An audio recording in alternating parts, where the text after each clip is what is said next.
BEd online classes में आपका स्वागत है। जैसा कि मैं आप लोगों को बीएड सेकेंड ईयर का third paper creating an inclusive school, जिसे हम हिंदी में सृजनात्मक एवं समावेशी या समकालित विद्यालय या शिक्षा कहते हैं, इसके बारे में आपको पढ़ा रहा था। इसके तमाम बिंदुओं पे हम लोग चर्चा कर चुके हैं। आगे हम समावेशी शिक्षा के महत्व की बात करेंगे। देखिए, इस समावेशी शब्द की जो बात कही जा रही है, इसकी जो शुरुआत कही जाती है, सबसे पहले इसकी शुरुआत होती है अमेरिका में सन 1975 में 1975 में। अमेरिकी शिक्षा व्यवस्था में ये देखा गया कि वहाँ की शिक्षा की व्यवस्था में तमाम कक्षाओं में ऐसे बालक दिखाई दे रहे थे जो शारीरिक या मानसिक रूप से समान बालकों से थोड़ा अलग थे। लेकिन धीरे धीरे क्या होने लगा कि वो बालक जो शारीरिक या मानसिक रूप से समान बालकों से थोड़ा अलग थे, वे बालक शिक्षा में भाग न लेके शिक्षा की व्यवस्था से दूर हटने लगे। तब शिक्षाविदों के सामने एक समस्या आई कि अगर ये क्रम इसी प्रकार से चलता रहा तो एक समय ऐसा भी आ सकता है कि समाज में एक द्विआत्मक व्यवस्था एंड डिफरेंस व्यूज उत्पन्न हो जाएगा, जो भावी भविष्य के लिए अच्छा नहीं है। इसलिए अमेरिकी शिक्षा व्यवस्था में सबसे पहले 1975, हम कह सकते हैं अमेरिकी शिक्षा व्यवस्था में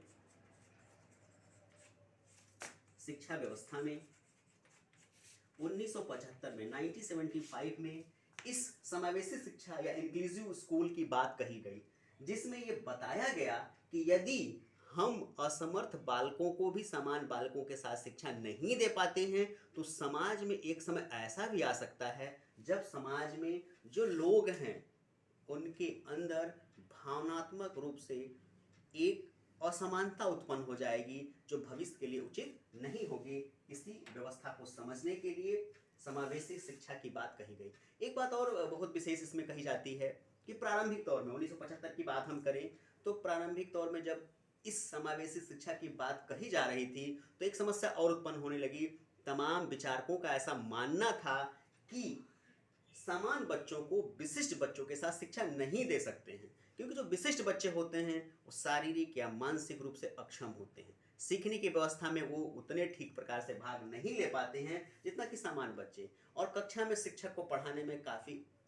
समस्याओं का सामना करना पड़ता है, दिक्कतों का सामना करना पड़ता है। इन समस्याओं और दिक्कतों के कारण जो शिक्षण है वो प्रभावी होता है, और एक शिक्षक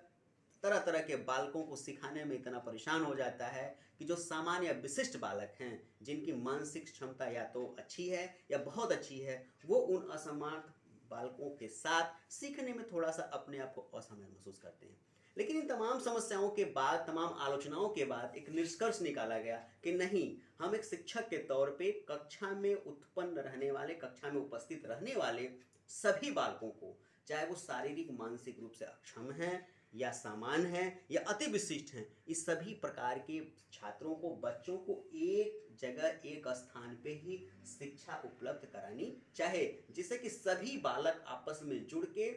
वो एक दूसरे से सीख के, समझ के आगे बढ़ने का प्रयास करें। कभी कभी क्या होता है कि समान बालक जो होते हैं वो विशिष्ट बालकों के जैसा करने का प्रयास करते हैं, जिसके कारण क्या होता है कि वो समान होते हुए भी अपनी प्रतिभा को बेहतर तरीके से प्रस्तुत कर पाते हैं। वहीं ये भी देखा जाता है कि तमाम असमर्थ ऐसे ही बालक हैं जो शारीरिक या मानसिक रूप से समान बालकों से थोड़ा अलग होते हैं, लेकिन अगर वो एक समान कक्षा में बैठ कर शिक्षा की व्यवस्था को प्राप्त करते हैं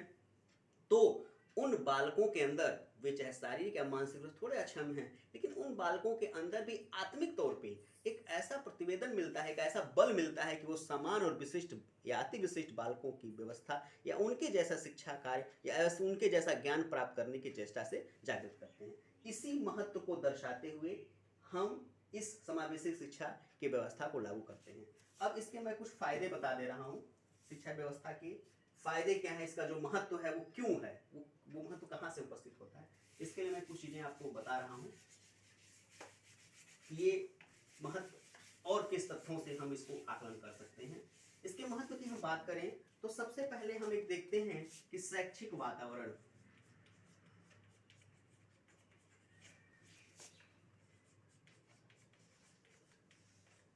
देखिए, सबसे पहली बात हम देखते हैं कि शैक्षिक वातावरण। शैक्षिक वातावरण से हमारा तात्पर्य होता है कि कक्षा में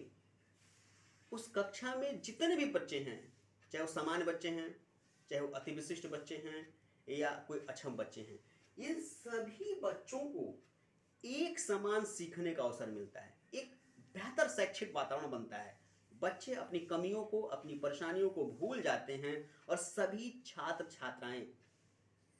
छात्राएं एक साथ सीखने के लिए तत्पर होते हैं। एक बेहतर शैक्षिक माहौल उनको मिलता है, शिक्षक को भी पढ़ाने में असुविधा नहीं होती है और छात्रों को भी सीखने में कोई परेशानी नहीं होती है, जिसके कारण एक बेहतर शैक्षिक वातावरण का निर्माण होता है। दूसरा महत्वपूर्ण बात इसमें हम कह सकते हैं, दूसरी महत्वपूर्ण बात हम कह सकते हैं इसमें कम खर्चीली।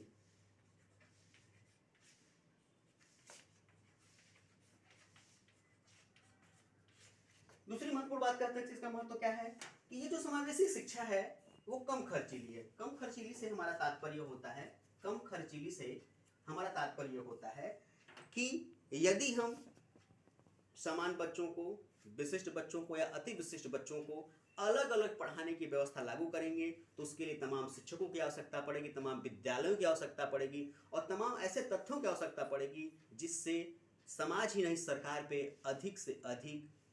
धन का भार पड़ेगा, जो कि हमारे वास्तविक समाज के लिए उचित नहीं है। यदि हम सभी प्रकार के बच्चों को एक स्थान पर बैठा के शिक्षा दें तो इससे क्या होगा कि कम पैसे में, कम से कम पूंजी में अधिक से अधिक हम लाभ प्राप्त कर सकते हैं। कह सकते हैं कम से कम पैसा खर्च करके एक बेहतर और अच्छा शिक्षा की व्यवस्था हम उपलब्ध समाज में अपने कर सकते हैं। इसमें तीसरी महत्वपूर्ण बात आती है, इसका महत्व निर्धारित होता है तीसरी जो है वो मानसिक विकास।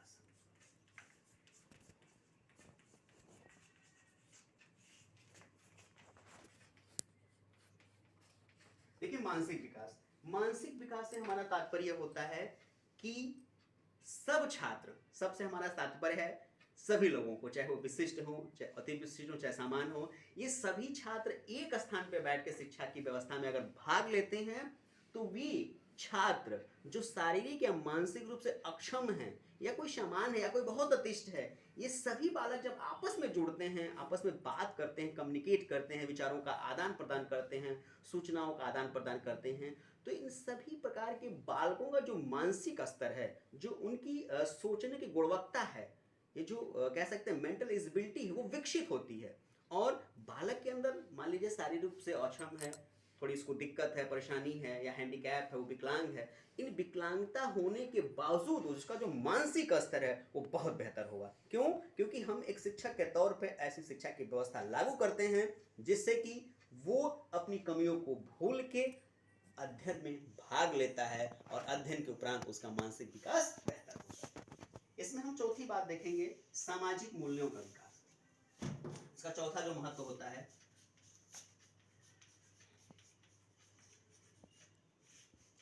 सामाजिक मूल्यों का।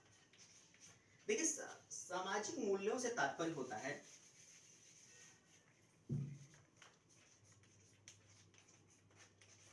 सामाजिक मूल्यों, देखिए सामाजिक मूल्यों से तात्पर्य होता है कि बालक,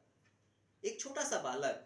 आज तो बालक है लेकिन कल वो इस समाज का एक हिस्सा है, इसलिए अगर उसे प्रारंभिक तौर पे ही, प्रारंभिक अवस्था में ही मानसिक तौर पर अगर हम मजबूर कर देते हैं, यदि वो मानसिक तौर पे मजबूत हो जाता है, स्ट्रॉन्ग हो जाता है, तो उसकी जो सामाजिक वैल्यू है वो बनी रहती है। कहने का तात्पर्य है कि अगर मान लीजिए कोई बच्चा है, कोई बालक है, वो शारीरिक या मानसिक रूप से थोड़ा अक्षम है, सीखने में असमर्थ है, लेकिन एक शिक्षक के तौर पे एक समान और बेहतर शिक्षा उसे हम प्रदान करते हैं, उसका मानसिक स्तर बढ़ता है। मानसिक स्तर बढ़ने के साथ साथ उसका जो भाविक स्तर है, यानी जो उसका सामाजिक स्तर है, जो उसका भविष्य है, वो बेहतर बनता है। इस बेहतर भविष्य के कारण, या कह सकते हैं उस बेहतर भविष्य के होने के नाते, उसका जो सामाजिक मूल्य है, जैसे कि हम मान लें कोई विकलांग बच्चा है, कभी वो हीन भावना से ग्रसित था, शिक्षा में भाग नहीं ले रहा था, लेकिन शिक्षकों की शिक्षा की व्यवस्था, समावेशी शिक्षा के प्रभाव से वो इतना प्रभावित होता है कि आगे चल के वो अच्छे से अच्छे नौकरी या जॉब पा सकता है या पोस्ट पा सकता है। जैसे मान लीजिए एक विकलांग सा बच्चा है,